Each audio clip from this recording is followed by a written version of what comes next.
Avez-vous déjà ouvert votre réfrigérateur pour oublier aussitôt ce que vous étiez venu y chercher? Ou encore, avez-vous déjà raconté une histoire à vos petits-enfants, puis soudainement bloqué sur le prénom d'un ami de longue date?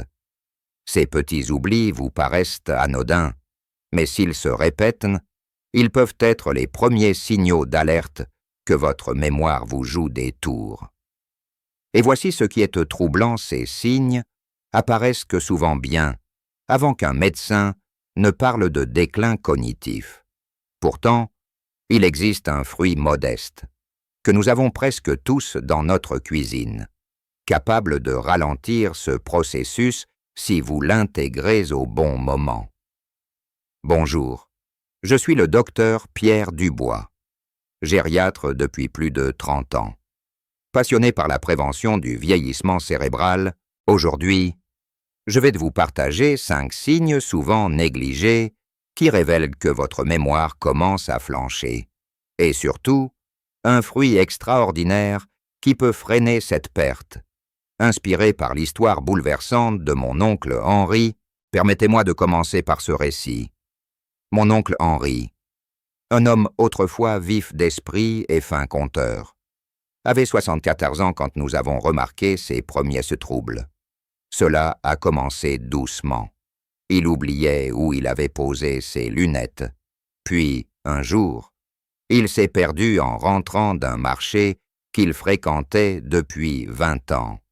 Quand je l'ai retrouvé, assis sur un banc, l'air perdu, il m'a dit d'un ton inquiet, « Pierre, je ne reconnais plus ma propre rue. » Ce moment m'a brisé le cœur.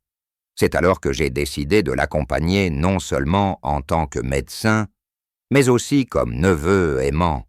Et c'est en adaptant ses habitudes alimentaires et son mode de vie que nous avons vu son état se stabiliser pendant plusieurs années. Premier signe. Vous avez du mal à retenir de nouvelles informations, comme un rendez-vous, un nom ou une recette simple. C'est ce qu'on appelle la mémoire à court terme. Avez-vous remarqué que vous devez noter de plus en plus de choses pour ne pas les oublier? Utilisez-vous souvent des post-it ou des rappels sur votre téléphone? Ce type d'oubli est normal de temps en temps. Mais s'il devient fréquent, il est temps d'agir. Deuxième signe, vous répétez les mêmes questions ou histoires sans vous en rendre compte. Mon oncle Henri demandait 3 fois de suite si le dîner était prêt, puis riait quand on lui disait qu'il l'avait déjà demandé. Sur le moment, cela semble amusant, mais c'est un signe clair que le cerveau peine à enregistrer les réponses.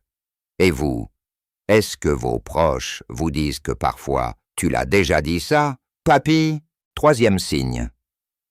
Vous avez des difficultés à retrouver des mots simples ou à suivre une conversation. Ce n'est pas seulement une question de langage, mais de fluidité mentale. Vous commencez une phrase, puis elle s'évapore, ou bien, dans un repas de famille, vous vous sentez perdu quand plusieurs personnes parlent à la fois. Est-ce que cela vous arrive? Avez-vous déjà préféré vous taire pour ne pas montrer que vous ne suivez plus la discussion? Quatrième signe. Vous avez tendance à égarer des objets de façon inhabituelle, comme mettre les clés dans le frigo ou le téléphone dans un tiroir à linge. Ces gestes peuvent sembler drôles, mais ils montrent que votre mémoire spatiale vous joue des tours. Est-ce que cela vous est déjà arrivé récemment? Et si oui, est-ce que cela vous a inquiété? Cinquième signe. Vous avez du mal à planifier ou à exécuter des tâches complexes que vous faisiez aisément auparavant préparer un plat. Gérez vos comptes. Organisez un voyage. Ce n'est pas de la paresse ni de la fatigue. C'est votre cerveau qui réclame plus d'efforts. Est-ce que vous évitez certaines activités par peur de vous tromper? Mais voici la bonne nouvelle, il n'est jamais trop tard pour réagir. Et l'un des gestes les plus simples à adopter est d'intégrer un fruit étonnant dans votre alimentation, le bleuet, que vous connaissez peut-être sous le nom de myrtille. Ce petit fruit bleu est un trésor pour la mémoire, riche en anthocyanine. Il protège le cerveau du stress oxydatif, améliore la communication entre les neurones et stimule l'apprentissage. Plusieurs études scientifiques, notamment américaines et européennes, ont montré qu'une consommation régulière de myrtille pouvait ralentir le déclin cognitif chez les personnes âgées. Dans le cas de mon oncle Henri, nous avons mis en place une routine très simple chaque matin. Au petit déjeuner, il prenait un bol de yaourt nature, avec une poignée de myrtilles fraîches ou surgelées, quelques noix concassées et une cuillère de miel. Ce simple rituel, combiné à d'autres ajustements, l'a aidé à retrouver une meilleure concentration pendant ses mots croisés et ses jeux de mémoire. Et vous, avez-vous déjà goûté aux myrtilles? Comment les consommez-vous, si vous ne les trouvez pas fraîches? Les surgelés sont tout aussi efficaces. Pourquoi ne pas commencer demain avec ce petit déjeuner mémoire? Pour ceux qui souhaitent aller plus loin, je vous propose une routine hebdomadaire spéciale. Mémoire, facile à suivre. Lundi, petit déjeuner avec myrtilles. Lecture pendant 20 minutes, promenade de 30 minutes. Mardi, écouter une émission culturelle. Cuisiner un plat nouveau. Appeler un ami. Mercredi, mots, croisés ou sudoku. Myrtilles au goûter. Relaxation ou respiration. Jeudi, balade en nature. Écrire une page de journal. Yaourt aux myrtilles au dessert. Vendredi, exercice de mémoire. Liste de courses sans notes. Rire, regarder un film comique. Samedi, activité, manuel, dessin, tricot, jardinage, myrtille en smoothie. Dimanche, repos actif. Discussion avec un proche. Visualisation positive. Cela vous semble-t-il faisable?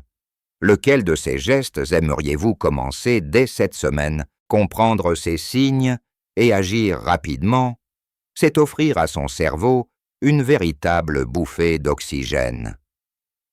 Mais ne vous y trompez pas, la mémoire n'est pas une machine qui s'use inexorablement. Elle est comme un jardin si vous l'entretenez. Elle fleurit longtemps. Et dans ce jardin, les myrtilles sont l'un des engrais naturels les plus puissants. J'aimerais partager une autre histoire touchante, celle de ma cousine Elisabeth, 67 ans, enseignante à la retraite. Elle avait toujours eu une mémoire exceptionnelle, capable de retenir les prénoms de tous ses élèves. Mais depuis 1 an, elle me confiait se sentir moins vive. Elle disait « Pierre, parfois, je lis une page entière, puis je me rends compte que je n'ai rien retenu. » Ensemble, nous avons mis en place une stratégie douce, mais efficace. Outre les myrtilles, elle a adopté un carnet de mémoire dans lequel elle notait chaque jour 3 choses apprises ou vécues. Cela l'a aidée à reconnecter ses souvenirs, à stimuler son attention et à prendre conscience de ses progrès. Aujourd'hui, elle anime même un petit atelier de jeux cognitifs dans son club de retraités. Cela montre bien que la mémoire peut se réinventer à tout âge. Mais peut-être vous demandez-vous, est-ce vraiment suffisant? Peut-on vraiment freiner le déclin de la mémoire avec des fruits et des habitudes simples? Permettez-moi de répondre sans détour. Oui, mais à condition de s'y engager avec constance. Ce n'est pas une pilule miracle, c'est une hygiène de vie, une intention posée chaque jour pour prendre soin de son esprit. Rappelez-vous que chaque action, même minime, comme manger des myrtilles ou apprendre un nouveau mot, est un pas vers une mémoire plus solide. Je vous encourage à vous poser ces questions. À quel moment de la journée vous sentez-vous le plus distrait ou confus? Quelle activité vous stimule le plus mentalement? Avez-vous des rituels du soir qui vous aident à consolider les souvenirs de la journée? En notant ces éléments, vous pourrez adapter votre quotidien à vos besoins cognitifs. Et puisque nous parlons d'alimentation, je tiens à souligner que les myrtilles ne sont qu'un maillon de la chaîne. En complément, privilégiez les aliments riches en oméga 3 comme les sardines, le maquereau, les légumes verts feuillus comme les épinards, le chou-kale et les sources naturelles de vitamine E comme les amandes, les graines de tournesol.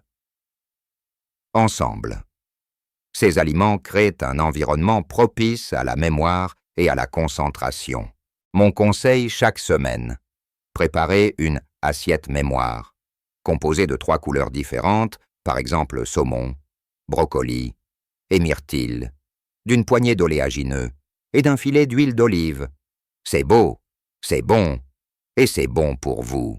Mais attention, la mémoire ne se nourrit pas seulement de nutriments, elle a besoin de liens sociaux, d'émotions et de nouveautés.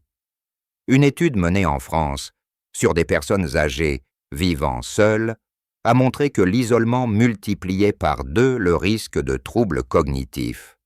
C'est pourquoi je vous encourage, chers amis, à rester connectés aux autres.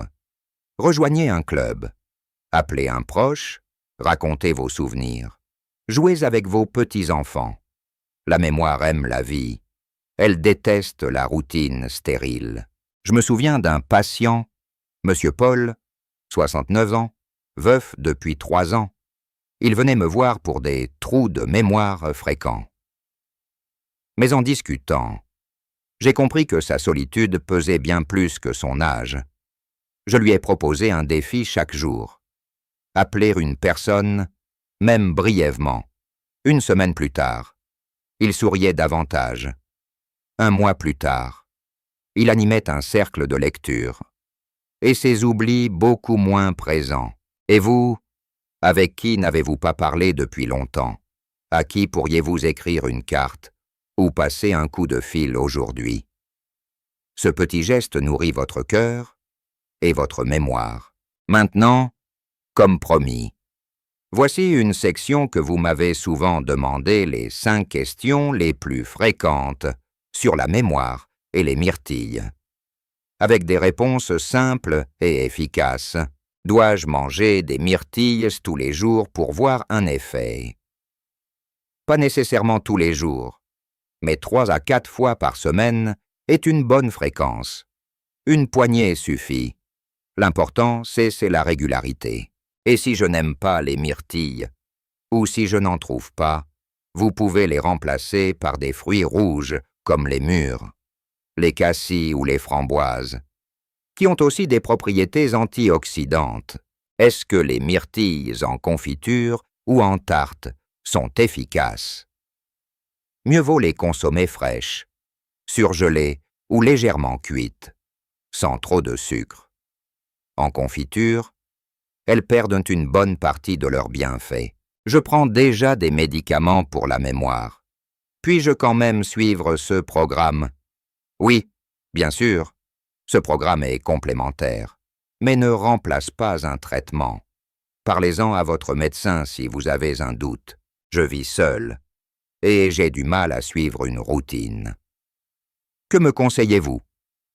Commencez petit un fruit au petit déjeuner, une promenade courte, un appel, puis ajoutez un nouvel élément chaque semaine. L'important, c'est de commencer. Il est essentiel de comprendre que la mémoire ne disparaît pas du jour au lendemain. Elle s'efface parfois comme une vieille photographie qui perd de sa netteté. Mais il est possible de raviver cette image, de renforcer les contours, à condition d'agir avec bienveillance, patience et régularité.